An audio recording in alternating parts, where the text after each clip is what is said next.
हे guys what's up. So यार, आज का जो वीडियो है इसमें हम बात करेंगे अपनी एफकैट प्रिपरेशंस के बारे में। ठीक है। एफकैट 2 2022 आपका मोस्ट प्रोबेबली अगस्त में होगा, मिड अगस्त से लेके लेट अगस्त के बीच में कभी ये पेपर होगा। एंड इसके नोटिफिकेशन भी बहुत जल्दी आने वाला है। If I am not wrong, 1 June is the date जब इसका नोटिफिकेशन आ जाएगा एंड फॉर्म फिल होना स्टार्ट हो जाएंगे। ठीक है। तो यार, आज थोड़ी सी बात कर लेते हैं, लेकिन मैंने पहले भी बताया हुआ है, आज भी वही चीज़ें बताऊंगा एक तरीके से। तो जो प्रिपरेशन है एफकैट की, वो बेसिकली जब पैटर्न चेंज हो गया तो हमारी थोड़ी सी स्ट्रैटेजी भी चेंज होनी चाहिए when it comes to preparation for AFCAT. तो इस पूरे वीडियो में समझेंगे यार कि कैसे क्या प्रिपेयर करना है हमें आने वाले एफकैट एग्जाम के लिए, ताकि हमारा मिनिमम स्कोर 200 प्लस हो। बेयर मिनिमम हम 200 प्लस क्रॉस कर जाए ताकि हम मेरिट आउट ना हो। ठीक है। तो चलते हैं आगे, देखते हैं क्या है। अगर हम बात करें सिलेबस और पैटर्न चेंज की, तो सिलेबस और पैटर्न चेंज जो हुआ है, पहले मैथ्स के आते थे 18 क्वेश्चन, पिछली बार आए हैं 20 क्वेश्चन।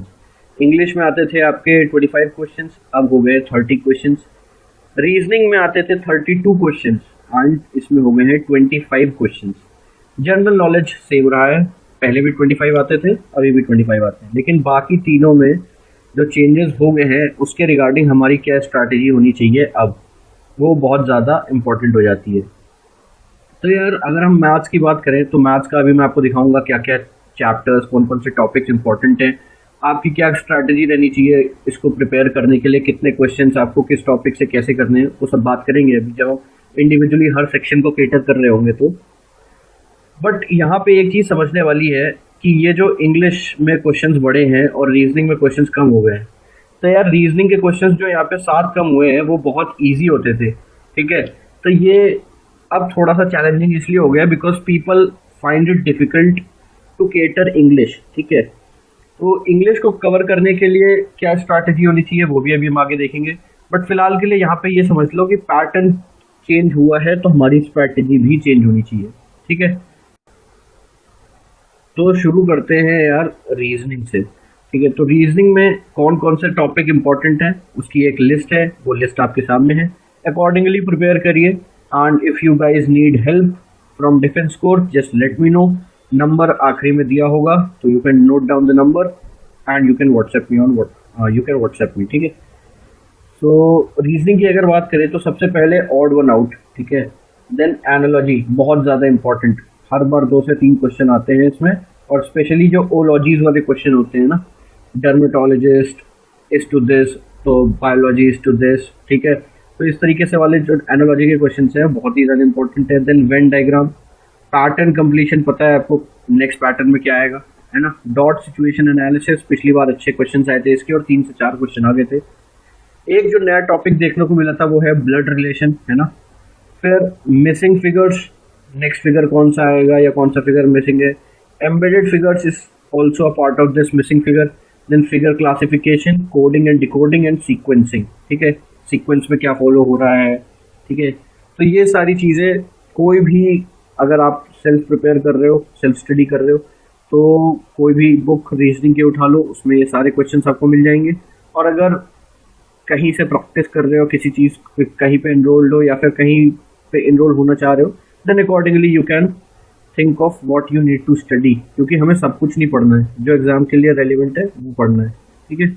तो रीजनिंग की ये लिस्ट हो गई, note it down somewhere and start practising these topics first. सबसे पहले इनको निपटा दो, उसके बाद अगर तुम्हें कुछ लग रहा है तो फिर तुम कर सकते हो। बाकी अगर तुम PYQ देखोगे तो प्रीवियस ईयर क्वेश्चंस, तो तुम्हें पता लग जाएगा कि यही सारे टॉपिक है जो बहुत सारा इंपॉर्टेंट है।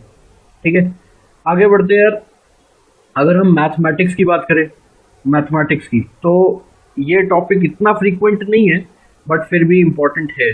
ठीक है। बाकी सिंपल इंटरेस्ट पे हर बार क्वेश्चन पूछा जाता है, कंपाउंड इंटरेस्ट पे हर बार क्वेश्चन पूछा जाता है। टाइम एंड डिस्टेंस में 2 तरीके से क्वेश्चन पूछे जाते हैं, या तो ट्रेन के ऊपर पूछ लिया जाता है या फिर बोर्ड्स एंड अप स्ट्रीम्स के ऊपर पूछ लिए जाते हैं, अप स्ट्रीम डाउन स्ट्रीम वाले जो क्वेश्चन होते हैं वो। ठीक है।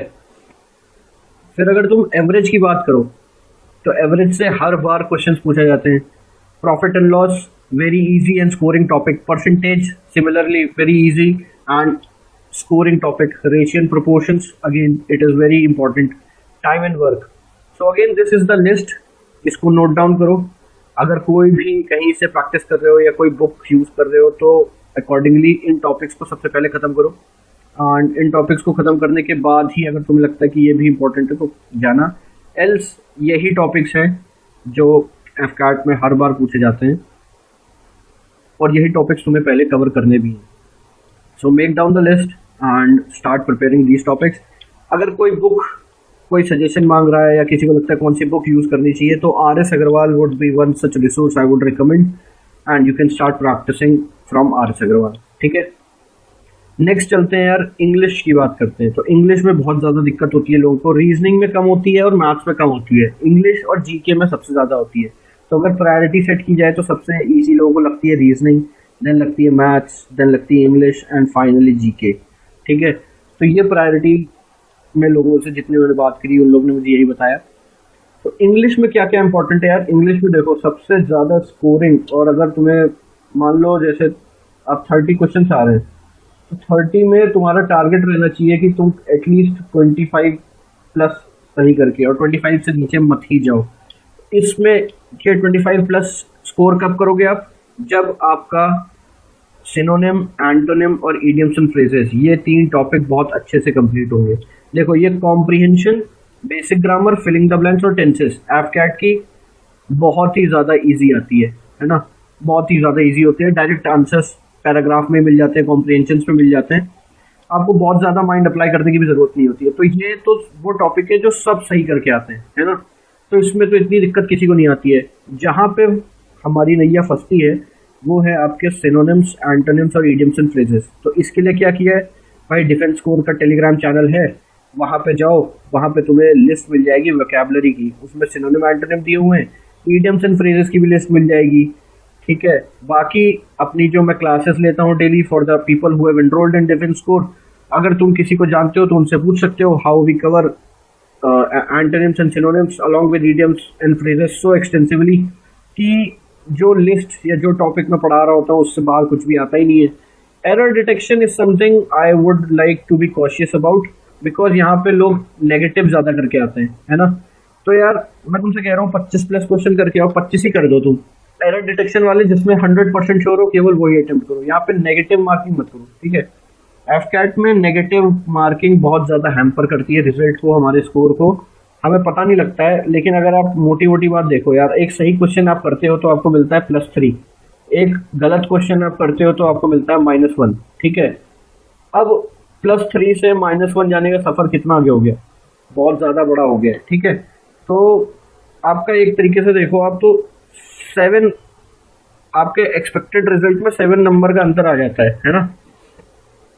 तो वो चीज़ यार थोड़ी सी कैटर करनी है यहाँ पे। एफकैट में हमें नेगेटिव नहीं करना है। सेंटेंस कंप्लीशन बहुत इजी होता है, ये सभी कर देते हैं। तो बेसिकली इंग्लिश में नए पैटर्न के अकॉर्डिंगली हमें क्या ध्यान रखना है, हमें ध्यान ये रखना है कि हम ये 4 टॉपिक तो सब इजीली करके आएंगे, सेंटेंस कंप्लीशन भी कर देंगे, एरर डिटेक्शन में नेगेटिव नहीं करना है, और सिनोनिम, एंटोनिम्स और इडियम्स फ्रेजेस को अच्छे से करना है। इसके लिए क्या उपाय है, डिफेंस कोर के टेलीग्राम चैनल पर जाओ, तुम्हें लिस्ट मिल जाएंगी, उनको पढ़ना शुरू कर दो। एंड अगर तुम्हें और एक्सटेंसिवली कवर करना है then you know the name of the channel, you know my name, you can always enrol. ठीक है, चलो now let us move on to the most difficult part, that is general knowledge. तो general knowledge में यार एक कहा जाता है कि under the sun everything is important, but that is actually not true. अगर तुम PYQ देखोगे, प्रीवियस ईयर क्वेश्चंस देखोगे, तो तुम्हें एक डेफिनेट सा पैटर्न दिखेगा कि क्या क्या इंपॉर्टेंट है। तो जो इंपॉर्टेंट है सबसे पहले उसको पढ़ो यार। जैसे स्पोर्ट्स टर्मिनोलॉजी हर बार पूछा जाता है 1-2 क्वेश्चन, ठीक है, कि ये स्टेलमेट या गैम्बेट किस चीज़ से रिलेटेड है, तो चेस से रिलेटेड है ना। इस तरीके से स्पोर्ट्स टर्मिनोलॉजी हर बार पूछी जाती है, तो इसकी लिस्ट मैंने ऑलरेडी दे रखी है तुम लोगों को। फर्स्ट इन स्पोर्ट्स, ठीक है, पहला आपका राजीव गांधी खेल रत्न किसने जीता था, जिसका नया नाम क्या हो गया, मेजर ध्यानचंद। ठीक है, तो मेजर ध्यानचंद किसने जीता था, अगर ये नए क्वेश्चन के फॉर्म में है तो समझ जाना क्या क्वेश्चन पूछ रहे हैं। फिर फर्स्ट इन इंडिया, ठीक है, फर्स्ट गवर्नर कौन था, इस तरीके से चीज़ें, मेल और फीमेल दोनों इंपॉर्टेंट है इसमें। फर्स्ट इन वर्ल्ड भी इंपॉर्टेंट है, मेल और female, but first in India ज़्यादा इंपॉर्टेंट है आपका, ठीक है। फिर अगर हम बात करें तो organisations and their headquarters, WHO का हेडक्वार्टर कहाँ पे है, एशियान का हेडक्वार्टर कहाँ पे है, ठीक है। इस तरीके से आपके ऑर्गेनाइजेशंस एंड हेडक्वार्टर्स इंपॉर्टेंट हो जाते हैं। यहाँ पे एक चीज़ और ऐड कर लेना, स्पोर्ट्स इंस्टीट्यूट्स जो होते हैं, ठीक है, जैसे FIH, ठीक है, फेडरेशन ऑफ इंटरनेशनल हॉकी, इसके हेडक्वार्टर्स कहाँ पे है। तो स्पोर्ट्स के और स्पोर्ट्स ऑर्गेनाइजेशंस और उनके हेडक्वार्टर्स भी एक्सट्रीमली इंपॉर्टेंट है। फिर प्लेयर इन डिफरेंट स्पोर्ट्स, जैसे पूछा जाता है कि वाटर पोलो में कितने प्लेयर्स होते हैं, ठीक है, आइस हॉकी में कितने प्लेयर्स होते हैं, इस तरीके से डिफरेंट स्पोर्ट्स उनके वो कहाँ पे खेले जाते हैं, ठीक है, अरीना, डायमंड, ये सब क्या होता है, ये सब काफ़ी इंपॉर्टेंट है स्पोर्ट्स के टर्म्स से। अवार्ड्स एंड ट्रॉफीज, इसके लेक्चर्स यूट्यूब पे अपलोडेड है डिफेंस स्कोर चैनल पे, तो आपका यहाँ पे आप अवार्ड्स एंड ट्रॉफीज कवर कर सकते हो। यहाँ पे नेशनल इंटरनेशनल दोनों ही इंपॉर्टेंट हो जाते हैं और दोनों ही एक्सटेंसिवली कवर्ड हैं। अगर इनके PDF चाहिए हो तो आप अगेन डिफेंस स्कोर पे चले जाना, वहाँ आपको PDF भी मिल जाएंगे। हिस्ट्री स्पेसिफिक टू FCAT, ये भी आपका अपलोडेड है। अगर इसके अलावा और एडिशनली पढ़ना है तो आप कॉन्टैक्ट कर सकते हो। इसके अलावा करंट कंट्री, कैपिटल और करेंसी, ये भी अपलोडेड है टेलीग्राम चैनल पर, यहाँ पे जाओ आपको PDF मिल जाएगा, जाके पढ़ना शुरू कर दो। ये सॉब्रिकेट्स बेसिकली टाइटल्स होते हैं जो दिए जाते हैं, वो भी इंपॉर्टेंट है। मॉन्यूमेंट्स, ये भी अपलोडेड है। बुक्स एंड ऑथर्स, ओलॉजीज मैंने अभी आपको बताया ओलॉजीज क्या होती हैं, ठीक है। केमिस्ट्री फॉर FCAT और biology for FCAT, chemistry for FCAT uploaded है, बायोलॉजी फॉर FCAT मैं अपलोड कर दूंगा, ठीक है। तो यहाँ पे जाओ, अगर इसके आपको मटेरियल चाहिए हो या PDF चाहिए हो तो टेलीग्राम चैनल पे मिल जाएगा। नेशनल पार्क एंड सेंचुरीज कुछ टाइम से पूछने लगे हैं, तो ये भी एक्सट्रीमली इंपॉर्टेंट है, ठीक है। तो इसके अलावा यार मैंने एक इनिशिएटिव के बारे में सोचा है कि मैं डेली कुछ कुछ वीडियोस GK के बना के डालता रहूँगा till your FCAT exam, so that you guys can revise and people who have enrolled you know what I am actually talking about. So yeah with this, ये टॉपिक की list आप note down कर लो क्या क्या important है, और पहले इनको निपटा दो। इनको निपटा दिया तो आपका देखो GS में आने हैं 25 क्वेश्चन, ठीक है। 25 क्वेश्चन में GS में एक अच्छा स्कोर होता है 18+ का, तो अगर आप 18 सही कर पा रहे हो then you are in a very good position, ठीक है। तो कोशिश करो यार कि 18+ करो, और वो तभी होगा जब आप वो पढ़ो जो एग्जाम में पूछा जा रहा है। तो note down the list and start preparing this first. बाकी कोई भी डाउट हो, कुछ भी हो, तो you can always message me on my WhatsApp number. Then यार चलते हैं थोड़ी सी स्ट्रैटेजी की तरफ। तो हमारी स्ट्रैटेजी होनी क्या चाहिए, ठीक है। अब यार सबसे पहले तो ये देखो, अगर मैं कंसीडर करूँ लाइक मिड अगस्त, 15-16 अगस्त के आसपास, वैसे उससे लेट ही होगा, बट अगर उसके आसपास एक भी एक्सपेक्ट करूँ कि एग्ज़ाम होना है, तो अराउंड 75 डेज अप्रॉक्सीमेटली हमारे पास मोटे मोटे तरीके से हैं, ठीक है। अब इन 75 डेज में हमें बेसिकली 4 बड़े पोर्शन, मैथ्स, इंग्लिश, रीजनिंग और GK, इनको कवर करना है। अब मैथ्स और रीजनिंग तो प्रैक्टिस डिमांड करते हैं, ठीक है, तो ये तो आएगा आपका प्रैक्टिस से। प्रैक्टिस मतलब मोर नंबर ऑफ आवर्स। और इंग्लिश और जनरल नॉलेज में आपको याद करने वाली चीज़ें ज़्यादा हैं, ठीक है, तो आपको याद करनी पड़ेंगी। Again it would require some of your time. Then हमें देखना क्या है कि हम मैथ्स में डेली एटलीस्ट, जो टॉपिक मैंने अभी लिस्ट दी है उसके 2 घंटे तो हम डेली एटलीस्ट, बेयर मिनिमम हम 2 घंटे दे रहे हैं मैथ्स को। ज़्यादा दोगे तो और अच्छा है, but at least 2 hours would be a good amount of time that you would like to spend on maths, ठीक है। फिर सबसे पहले PYQs देखो यार, PYQs को पहले करो तो तुम्हें समझ में आ जाएगा किस तरीके से क्वेश्चन आ रहे हैं। फिर तुम्हारा एम होना चाहिए कि तुम एटलीस्ट हर टॉपिक पे 100 क्वेश्चन एटलीस्ट पेपर से पहले करके जाओ, और एक फुल लेंथ मॉक तो एटलीस्ट 2 ही दो। सेक्शनल नोट्स दोगे तो और अच्छी बात है। फिर अगर तुम इंग्लिश की बात करो तो इंग्लिश में तुम्हारे पास एंटोनिम, सिनोनिम और इडियम्स, फ्रेजेस, ये सबसे ज़्यादा इंपॉर्टेंट है। ये तुम्हारा मेक और ब्रेक होगा इंग्लिश का। अगर वहाँ पे तुम्हें एंटोनिम, सिनोनिम्स और इडियम्स एंड फ्रेजेस आते होंगे तो तुम्हारा पेपर मेक की तरफ चला जाएगा, और नहीं आते होंगे तो ब्रेक की तरफ चला जाएगा, ठीक है। फिर कॉम्प्रीहेंशन के लिए कुछ मत करो, जो प्रीवियस ईयर क्वेश्चंस आए हैं ना, FCAT की साइट पे भी 2-3 पेपर्स अपलोडेड हैं, ठीक है, वहाँ पे भी जाके तुम इन PYQs को कर सकते हो और कॉम्प्रीहेंशन सॉल्व कर सकते हो। तुम्हें आइडिया हो जाएगा किस तरीके से कॉम्प्रीहेंशन आते हैं एंड तुम्हें किस तरीके से कॉम्प्रीहेंशन सॉल्व करने हैं, ठीक है। फिर PYQ कर लोगे पूरे पूरे तो तुम्हें आइडिया हो जाएगा कि हाँ तुम्हें कितनी तैयारी तुम्हारी हो गई है। PYQs are extremely important. इनसे दो तीन चीज़ें पता लगती हैं, अभी तुम्हारी तैयारी का स्टैंडर्ड लेवल, तुम्हें कितनी मेहनत करनी है और किस तरीके के क्वेश्चंस आते हैं, तो तुम उसके अकॉर्डिंगली प्रिपेयर करोगे।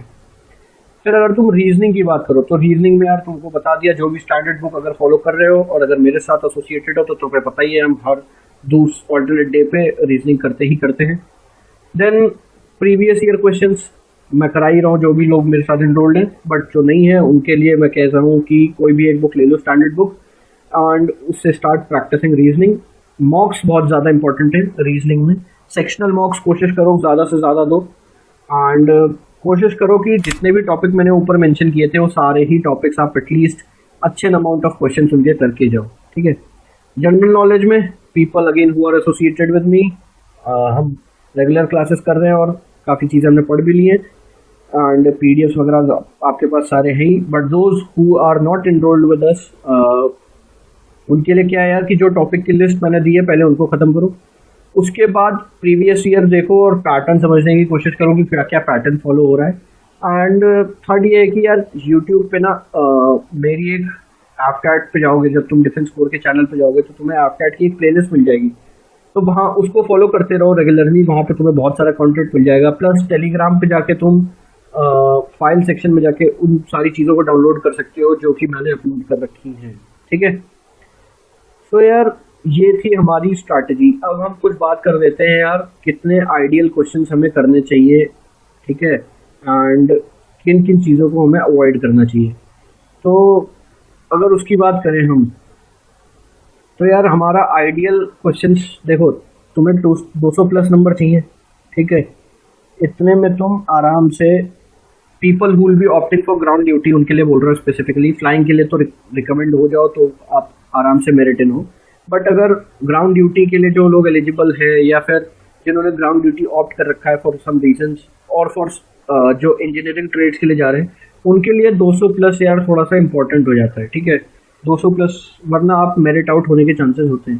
तो यार अगर आप 70 क्वेश्चन करते हो, ठीक है, बिल्कुल 100% एक्यूरेसी के साथ, तो आपका कितना स्कोर बनेगा 210। बट 70 क्वेश्चन को एकदम एक्यूरेसी के साथ करके नहीं आता है।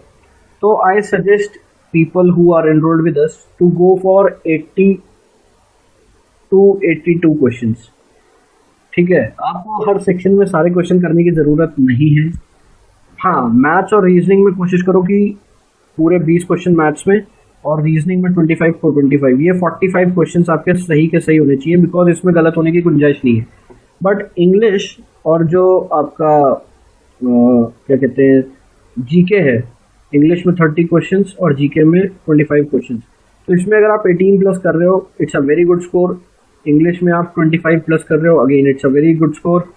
देन आप टोटल क्वेश्चंस करके आओ, 75 is the lower limit and 82 is the upper limit. इससे ज़्यादा करोगे तो बहुत अच्छी बात है, बट अगेन उससे अगर ऊपर आप जा रहे हो तो कोशिश करो कि वो आपके तुक्के ना हो, आप 100% श्योर हो, तो वो आपकी तैयारी पर डिपेंड करेगा।